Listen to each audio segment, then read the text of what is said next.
My husband cheated with his 2 9-year-old coworker at his boss's party. But when I caught them on New Year's Eve, I exposed them at midnight in front of all his colleagues and destroyed their careers forever. I'm 36 years old. I work in administration for a mid-sized company, and I need to tell this story because I still can't believe how everything ended. Like, literally my life exploded into pieces and rebuilt itself in a matter of months. And even though it sounds dramatic, that's exactly what happened. I guess I should start by explaining that my marriage to Gregory had been dead for years. Like, we'd been married for about 10 years, but the last 3 or 4 were basically living with a roommate I barely talked to. You know what I mean? We slept in the same bed, but we might as well have been on different planets. The thing is, we tried to have kids for years. We went through all the fertility treatments you can imagine, IVF and all that, and nothing worked, and I think that broke us in a way we could never fix. Each failed cycle was like another crack in what was left of us, and eventually we just stopped trying. Not just with the babies, but with everything. With us. But we were still there, in that house, going to work, coming back, eating dinner in silence or each eating our own thing while we watched TV without really watching it. It was depressing, honestly. But I also didn't have the energy to do anything about it, and I guess he didn't either. Or so I thought. Gregory worked at a tech company, something about software development. I never really understood what he did exactly, but he made good money, better than me anyway. I knew about his coworkers because sometimes he'd mention names, typical office complaints, nothing out of the ordinary. But like 6 months ago, he started mentioning someone named Vanessa more often. Like, Vanessa said this, Vanessa did that. And at first I didn't think much of it because, you have coworkers you get along with, it's normal, right? But then one day we were having dinner. Well, he was on his phone as usual and I was on mine. And I saw a message come in, and the screen lit up, and I caught a glimpse of something, like, "Miss working with you" with a heart emoji. And I asked him who it was, and he said it was Vanessa, that she was joking because they'd been on different projects that week. He gave me a super casual explanation, and I wanted to believe him, honestly, because confronting the reality that something was going on meant having to do something about it. And I was so tired, so burned out from everything, that I just let it go. Mistake number 1, I guess. The following months, Gregory started coming home later from work, going out more with coworkers, being on his phone more, all the classic signs that anyone would tell you are obvious. But when you're there living it, it's like your brain refuses to connect the dots because it's easier not to, you know? Plus, our relationship was already so dead that it's not like I cared that much either. Or that's what I told myself. I don't know. It was weird. Like, I knew something was wrong but didn't want to confirm it. Then December came and Gregory's boss, Mitchell, decided to throw a New Year's Eve party at his house. But when I say house, I mean a literal mansion. Like, the guy has serious money.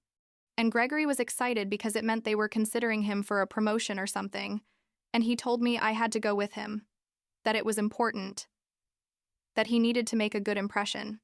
We hadn't gone to any social event together in years, basically because we had no social life as a couple, but I agreed because whatever. I thought, I can handle one night. The party was on December 31st, obviously.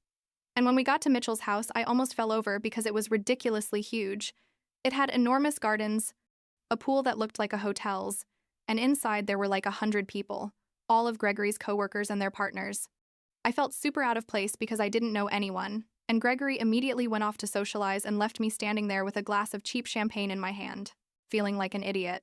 I was like half an hour walking around not talking to anyone until this guy approached me and asked if I was lost, and I laughed because technically and emotionally I was, and he introduced himself as Jordan, said he was Vanessa's husband, and I felt like someone had thrown cold water on me because, there he was, the husband of the woman my husband couldn't stop mentioning. Jordan was friendly, like 35 years old or so, and we started talking, and it turned out we'd gone to the same high school, though in different years. And that gave us a conversation topic, and honestly, it was nice to talk to someone after being there feeling invisible. At some point I asked him where his wife was, and he said he didn't know, that he'd lost track of her a while ago. And I said the same about Gregory. And we laughed like, what terrible partners we are that we don't even know where our spouses are. But there was something about how he said it that made me think, maybe he did suspect something. I don't know, a weird vibe. Anyway, we kept talking and drinking, more than I'd planned to drink honestly. And around 11:30 at night, Jordan said, "Hey, shouldn't we go find them? It's almost midnight." And I agreed, and we went walking through the house looking for them. We checked the living room, the kitchen, the study, nothing. And then Jordan suggested maybe they were outside in the garden because it was a nice night, and we went out the back door and walked a bit. And that's when we saw them, Gregory and Vanessa, standing together near some bushes at the back of the garden, and she had her hand on his arm and they were laughing about something, and then she leaned in and kissed him on the cheek. But it wasn't a casual friend's kiss. It was one of those kisses that lasts too long and where the mouth is too close to the other mouth, you know? I stood there, literally frozen, and Jordan next to me was the same. Neither of us could move or say anything. And then Gregory saw that we were watching, and his face was pure guilt. He went white and backed away from Vanessa like she was on fire. But it was too late. We'd already seen everything. Jordan walked toward them, and I followed him automatically. I wasn't even thinking. I was just moving. And when we got there, Jordan said to Vanessa, "What the hell are you doing?" And she started stammering that nothing, that they were just talking. And Gregory was looking at me with those eyes like, "Please don't make a scene." And I felt like my whole body was vibrating with rage, but also something else. I don't know, relief? Confirmation? Because I finally had proof of what I'd been suspecting for months without wanting to admit it. Vanessa was like 29 years old. She was younger than me by quite a bit. She had that style of a girl who tries really hard to look good for the office, and the way she looked at Gregory was nauseating. Like she was really in love with the idiot. It wasn't just a casual affair, and that somehow made me angrier. Gregory tried to grab my arm and tell me, "Samantha, wait, it's not what you think." And I pulled away and told him, "Don't touch me." And Jordan was yelling at Vanessa, and she was crying, and it was a mess, basically. And then something happened that I still don't know if it was the adrenaline or the champagne or what. But I looked at Jordan and said, "Do you want revenge?" And he looked at me like I was crazy. But after a second, he understood perfectly what I was suggesting and said, "Absolutely." And Gregory started to panic and say, "Samantha, no, please, think about it." But I was already walking back to the house with Jordan, and we left those two idiots out there. We went in and looked for Mitchell, the boss, and told him we had a special surprise for midnight, that we wanted to do something nice for everyone. And since we were kind of drunk and sounding super enthusiastic, he believed us and let us organize what we said would be a special view of the fireworks from the study.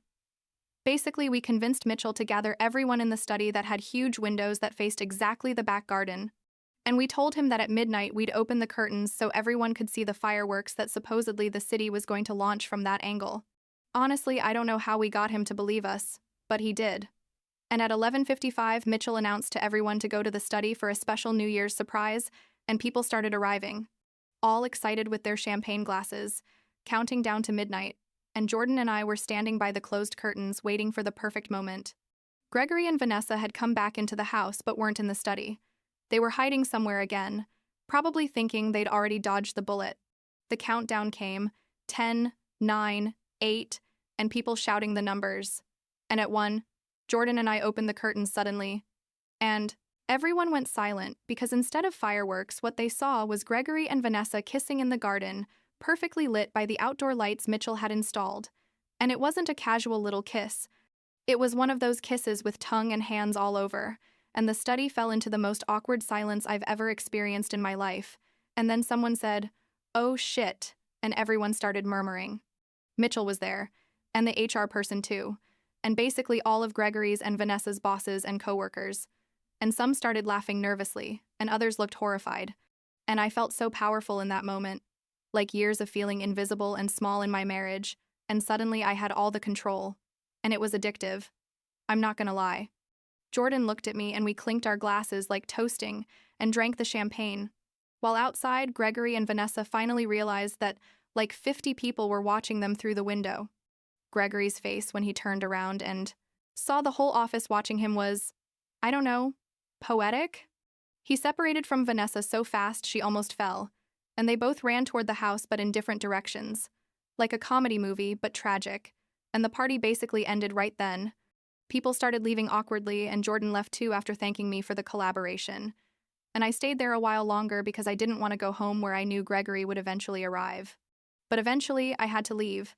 And when I got home, Gregory wasn't there. His car wasn't either. And I sat in the living room to wait but fell asleep on the couch. and woke up around 7 in the morning on January 1st with 50 missed calls from Gregory and 20 text messages that basically said that I had ruined his life. How dare I humiliate him like that? That I was a vengeful bitch. Literally, he called me that. And that now his career was destroyed because of me. And I read all the messages feeling curiously calm. Like zero. Regret. Gregory got to the house around 10 in the morning and tried to get in, but I'd put the lock on, and he knocked on the door yelling for me to let him in, that we needed to talk. And I yelled through the door that he should go to Vanessa's house since he clearly preferred to be with her, and he said Vanessa didn't want to see him because Jordan had threatened her with divorce and she was hysterical, and I told him that was his problem, not mine.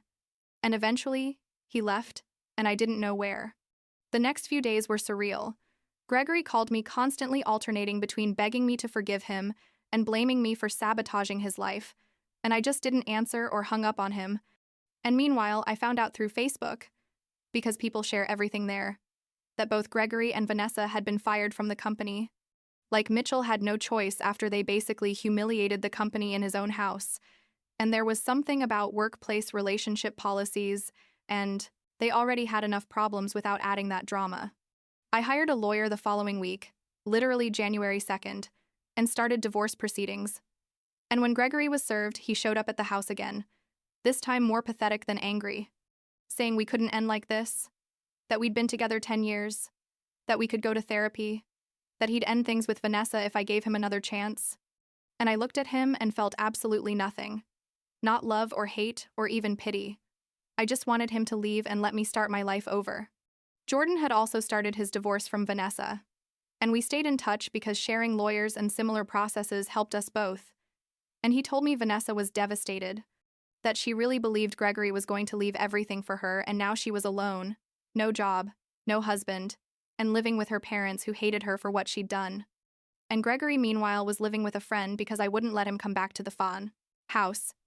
And he kept sending me messages, saying I was cruel, that I'd left him with nothing, that everything was my fault. But then in February, like a month and a half after the party, Jordan called me and told me something interesting, that Vanessa had shown him some messages because she was confused, and it turned out Gregory was writing to her too, telling her he still loved her, that he was only trying to fix things with me for the money and the house, that as soon as he got a good divorce settlement, they'd be together, basically the exact opposite of what he was telling me. And when Jordan told me that something clicked in me, I asked Jordan for Vanessa's contact and he gave it to me, and I called her, and it was the weirdest conversation of my life because we were both basically being manipulated by the same idiot. And I told her, look, I know you hate me and I'm not your fan either, but you need to know Gregory is lying to you. And I sent her screenshots of all the messages. Gregory had sent me begging for us to get back together, with dates and everything, and she was quiet for a long while and then said, son of a bitch, and hung up. I didn't hear anything for a week. And then Jordan called me laughing and told me Vanessa had confronted Gregory with the evidence, and that Vanessa's father, Arthur, who apparently is a pretty intimidating guy, had kicked him out of the house where Gregory had been staying because, yeah, turns out after I kicked him out, Gregory went to live with Vanessa at her parents' house, which was pathetic on so many levels, and now Gregory was literally homeless, sleeping on different friends' couches, and starting to realize he'd lost absolutely everything. Gregory sent me a long message, like an essay, blaming me for everything, saying I'd destroyed his relationship with Vanessa, that I'd left him without a job, without a home, without anything. And how could I sleep at night knowing what I'd done to him? And I only responded one thing. I told him, I slept perfectly, thanks for asking, and blocked him everywhere. Phone, social media, email, everything. And it was liberating in a way I can't explain. The divorce was finalized in July, like 6 months after the party. And Gregory didn't fight much because honestly he couldn't afford a good lawyer and mine was excellent, and we split everything more or less equally, though I kept the house because technically it was in my name from before we got married, something my dad had insisted on and that I was infinitely grateful for.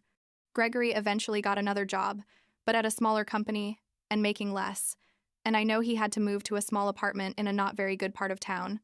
Vanessa also eventually got a job somewhere else, and according to Jordan, she and Gregory tried to resume their relationship after everything, but it didn't work.